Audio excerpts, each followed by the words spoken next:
বাবার বাসায় গেছিলাম, সেখানে 2টা বেল, সেই বেল 2টা কাঁচা ছিল, ওই বেল 2টা খাওয়ার সৌভাগ্য হয় নাই।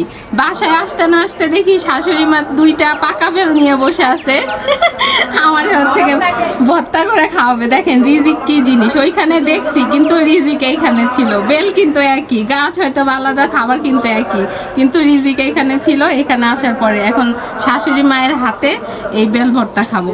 মায়ের হাতের ভর্তা অনেক মজা হয়, সেজন্য। এই যে মায়ের হাতের মজার ভর্তা মাখা হচ্ছে, প্রসেস চলছে ভর্তা মাখানোর। ও আমার তো দেখেই মনে হচ্ছে যে খেয়ে ফেলি, আর সহ্য হচ্ছে না। দেখেন আপনাদেরও কি সেম অবস্থা নাকি?